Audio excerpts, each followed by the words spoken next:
Uyg'ur Yevropa ansambli haqida. Ko'ngil quvvati yaxshi chalg'idan, ruh o'ziqi xush ovozidan. Shodlikni oshirg'ichi xonanda, g'amni katkizgichi sozanda. Alisher Navoiy. Uyg'ur xalqi uzoq muddatlik tarixiy davrlar jarayonida dunyo madaniyatiga o'chmas to'hfalarni qo'shgan bir qadimiy madaniyatli xalqdir.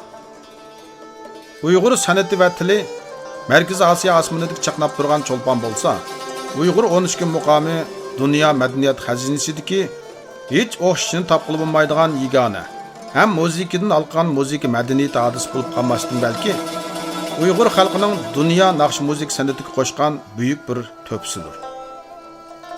Yaqin bir necha yil mobaynida Uyg'ur xalqining madaniyat va turmush osmonini qora bulutlar qoplab, ularning azaldan bor bo'lgan tili, dini, madaniyati, urf-odatlar qatorliq milliy xosliklarga barliq sohalar yo'qotilish va assimilyatsiya siyosatining buron chapqilariga uchramoqda.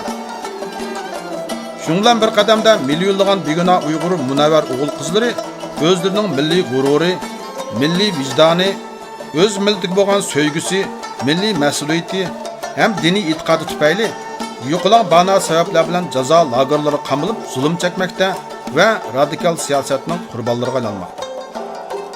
Mana bu shundoq bir mudhish tarixiy sharoitda Yevropa ellarida yashayotgan vatanparvar san'atkorlar san'at orqali o'z millatining yaralangan qalblariga ozroq bo'lsa-mu ruhiy tasalli berish ham millat uchun qo'lidan keladigan biror ahamiyat ish qilish maqsadi bilan 2019-yili 9-aprel kuni Norvegiyaga jam bo'lib, Uyg'ur Yevropa ansamblini qurib chiqdi.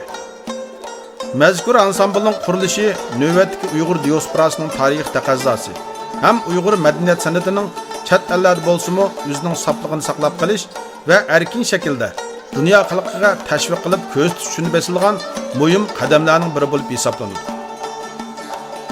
Uyg'ur Yevropa ansambl qurilib uzun o'tmay o'zining tunji maydon konsertini ilgari oxir bo'lib Belgiya va Gollandiya davlatlarida g'alabalik tamomlab, har soat tomoshabinlarning qizg'in olqishi va yuqori bahosiga erishdi. Ansamblda hozircha o'z ixtiyorligi bilan mehnat qilayotgan 17 nafar san'atkor va 3 nafar ma'muriy xizmat qiluvchi xodimlar bor bo'lib, ular o'z vazifalarini qo'lidan kelishicha jon ko'ydirib o'rindab kelmoqda. Ansamblning kelgusi xizmat nishoni: 1. Uyg'ur san'atiga varislik qilish va uni keng tashviq qilish. 2. Avlodlarga chalg'u asboblarni o'g'itish. Uyg'ur 13 kun muqomini o'rganish ham uningga to'g'ri varislik qilish. 3.